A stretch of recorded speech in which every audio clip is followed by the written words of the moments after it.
আলহামদুলিল্লাহ ওয়াহদাহ ওয়াসসালাতু ওয়াসসালামু আলা মান লা নাবিয়্যা বা'দাহ আম্মা বা'দ।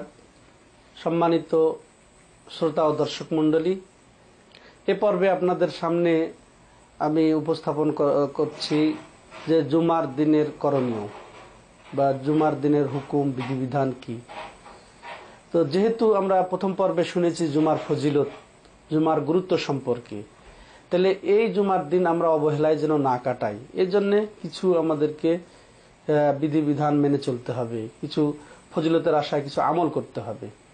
তো জুমার দিনের আমলের মধ্যে জুমার দিন বিশেষ করে ফজরের নামাজে ইমাম সাহেব সুন্নতি তরিকায় প্রথম রাকাতে সূরা সাজদা এবং দ্বিতীয় রাকাতে সূরা দাহার পড়বেন। তেমনি এই জুমার দিনে বেশি বেশি করে দরুদ পড়া, নবী সাল্লাল্লাহু আলাইহি ওয়াসাল্লামের প্রতি দরুদ ও সালাম পাঠ করা। যেমন রাসূলুল্লাহ সাল্লাল্লাহু আলাইহি ওয়াসাল্লাম বলেছেন, তোমাদের উত্তম দিন হচ্ছে জুমার দিন। এই দিনেই আদম আলাইহিস সালামকে সৃষ্টি করা হয়েছে, এই দিনেই তার জান কবজ করা হয়েছে, এই দিনে সিংহায় ফুৎকার দেওয়া হবে, এই দিনে মানুষ পুনরুত্থিত হবে।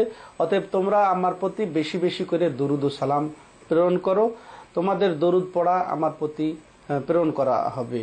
তো এখানে আল্লাহ রাসূল আমাদেরকে দরুদ পড়ার জন্য উৎসাহিত করেছেন এই জুমার দিনে, অতএব আমরা বেশি বেশি করে দরুদ পড়ব। তেমনই ভাবে আমাদেরকে জানতে হবে জুমার দিনের নামাজ কিন্তু আমাদের উপরে ফরজ। প্রাপ্ত বয়সী পুরুষ যারা আমরা আছি তাদের জন্য এই জুমার দিনের নামাজ ফরজ। অতএব আমরা যেন অবহেলা না করি, জুমার দিনের নামাজ, জুমার নামাজ যেন আদায়ে আমরা যত্নবান হই। তেমনই ভাবে জুমার দিন আমরা গোসল করব, উত্তম রূপে গোসল করব। উত্তম রূপে গোসল করাটা শরীয়ত সম্মত এবং সুন্নাত।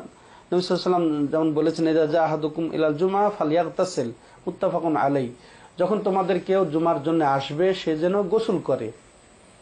তাহলে গোসল করাটা নবী সাল্লাল্লাহু আলাইহি ওয়াসাল্লাম ইনডাইরেক্ট নির্দেশ, এটা গুরুত্ব বুঝিয়েছে। অনেকে ওয়াজিবও বলেছেন জুমার দিনের গোসল করাটা, সুন্নতে মুআক্কাদা তো বটেই। অতএব আমরা উত্তম রূপে গোসল করব। তেমনি ভাবে জুমার দিনে সুগন্ধি ব্যবহার করা, উত্তম পোশাক পরিধান করা, এটাও সুন্নাত, এটাও উত্তম হবে।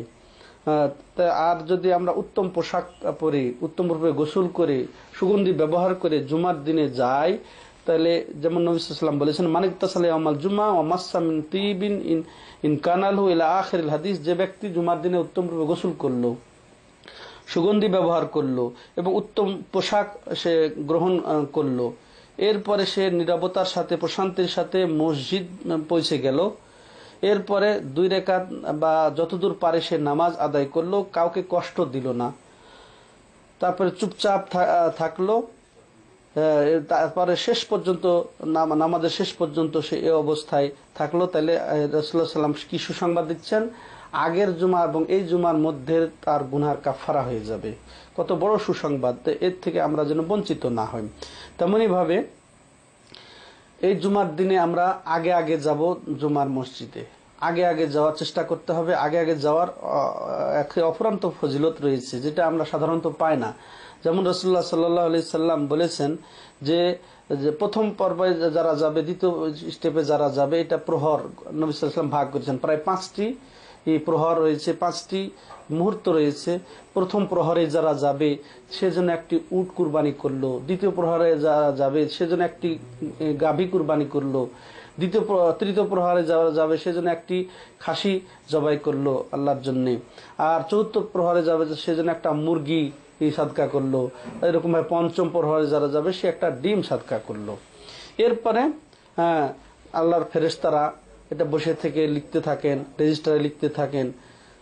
যখন আজান হয়ে যায়, খুতবার আজান, তখন তারা রেজিস্টার বন্ধ করে জুমার খুতবা শুনতে থাকেন। তাহলে আমরা যেন এই ফজিলত থেকে বঞ্চিত না হই। তো একটা নেকি পাওয়া কঠিন সে কিয়ামতের দিন, সেখানে মাশাআল্লাহ একটা উট কুরবানির ফজিলত, গরু কুরবানির ফজিলত, ছাগল, মুরগি, ডিম, এগুলা আমরা কেন অবহেলা করব? তাহলে আমরা আগে আগে জুমার নামাজে যাওয়ার চেষ্টা করব। তেমনি ভাবে আমরা এই জুমার দিনে আগে আগে গিয়ে আমরা যতদূর পারি ইমাম খুতবা শুরু করার পূর্ব মুহূর্ত পর্যন্ত 2 রাকাত করে আমরা নামাজ পড়তে থাকতে পারি। তেমনি ভাবে বসে দোয়া আল্লাহর কাছে করতে পারি, জিকির করতে পারি, কোরআন তেলাওয়াত করতে পারি। তো এটা জুমার দিনের একটা সুবর্ণ সুযোগ। আর তেমনি ভাবে আমরা অন্য গল্প গুজব যেন না করি। জুমার খুতবা শুরু হওয়ার পূর্বেও আমরা যেন গল্পগুজব না করে যেগুলো বলা হলো এগুলা করব। আর জুমার খতিব সাহেব যদি চলে আসেন তাহলে তো আমরা আর কোনো কথা বলবো না, যার কথা আর আবার আসবে। তেমনি ভাবে জুমার অন্যতম একটা বিধিবিধান হচ্ছে সূরাতুল কাহাফ পড়া।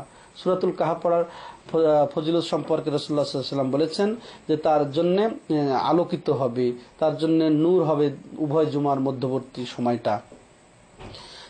তেমনি ভাবে আমরা জুমার ফজিলত সম্পর্কে বা জুমার দিনের বিধিবিধান সম্পর্কে জানবো যে জুমার দিনের সুন্নাত, আগের কোনো নির্ধারিত সুন্নাত নাই। জুমার নামাজের ফরজ নামাজের পূর্বে আগের নির্ধারিত কোনো সুন্নতে মুআক্কাদা নাই। যতটুক আমরা পারবো খতিব সাহেব এসে খুতবা শুরু করার পূর্ব মুহূর্ত পর্যন্ত আমরা নামাজ পড়তে থাকবো, নফল হিসেবে আমরা পড়তে থাকবো।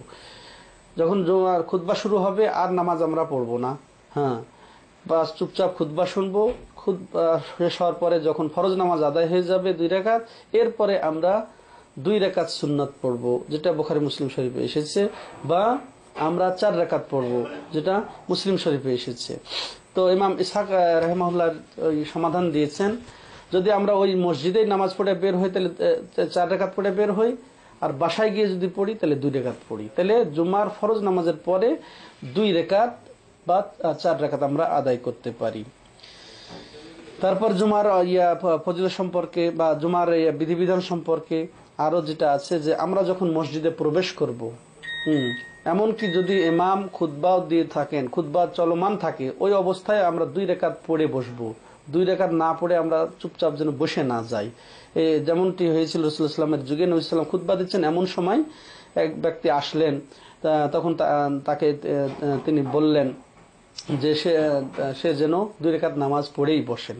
তাহলে মুসলিম শরীফে এটা এসেছে, তেমনি বুখারী শরীফেও অন্যভাবে এসেছে। তাহলে জুমার খুতবা চলা অবস্থাতেও 2 রাকাত পড়ে আমাদেরকে বসতে হবে, আমরা যেন এটার না উপেক্ষা করি। তেমনি ভাবে জুমার যে 2 রাকাত নামাজ, প্রথম রাকাতে ইমাম সাহেব পড়বেন সূরাতুল জুমা, দ্বিতীয় রাকাতে মুনাফিকুন, বা প্রথম রাকাতে সাব্বিহ ইসমা রাব্বিকাল আলা, আর দ্বিতীয় রাকাতে হাল আতাকা হাদিসুল গাশিয়া। এই মোটামুটি আমরা জুমার বিধিবিধান বা জুমার দিনের করণীয় সম্পর্কে আপনাদের সামনে তুলে ধরার চেষ্টা করেছি। আল্লাহ আমাদেরকে এভাবে চলার তৌফিক দান করেন, এভাবে জুমার ফজিলত পাওয়ার আল্লাহ রাব্বুল আলামিন সৌভাগ্য নসিব করেন।